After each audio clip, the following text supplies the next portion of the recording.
बार्शी तालुक्यातील तमाम जनतेच्या वतीनं, संभाजी ब्रिगेडच्या वतीनं, शिवशाहू फुले आंबेडकर चळवळीच्या वतीनं आणि शेतकरी संघटनेच्या वतीनं बार्शी तहसील कार्यालयासमोर सिलेंडरची अंत्ययात्रा काढलेली आहे.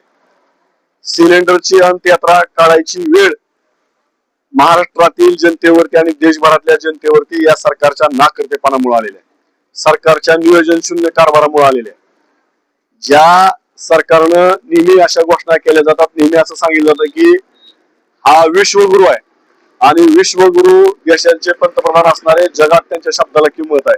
जर त्यांच्या शब्दाला जगात किंमत असेल तर आम्हाला अभिमान आहे त्याचा. परंतु ज्या विश्वगुरूंना विश्वामध्ये मान्यता आहे त्या विश्वगुरूने आम्हाला फक्त सिलेंडर मिळवून द्यावा एवढी आमची विनंती आहे. जर तुमच्याच्यानं फक्त आम्हाला सिलेंडर देता येत नसेल तर लक्षात ठेवा, तुम्ही या देशातल्या जनतेच्या पुढे सिलेंडर करणं गरजेचं आहे.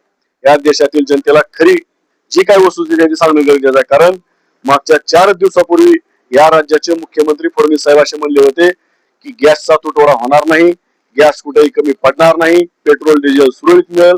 आणि आज अशी परिस्थिती आहे, प्रत्येक गॅस एजन्सीच्या समोर किमान 1,000 लोक आज गॅस सिलेंडर घेऊन बसलेले आहेत. या गॅस केवळ आम्हाला मिळत नसल्यामुळं, गॅसची वितरण व्यवस्था नीटनेटकी नसल्यामुळं, कुठलंही नियोजन नसल्यामुळं 40-42 अंश सेल्सिअस असणाऱ्या तापमानामध्ये आज सामान्य नागरिकांना रस्त्यावर उतरायची वेळ आणि रस्त्यावर बसायची वेळ या सरकारच्या नाकर्तेपणामुळे आलेली आहे.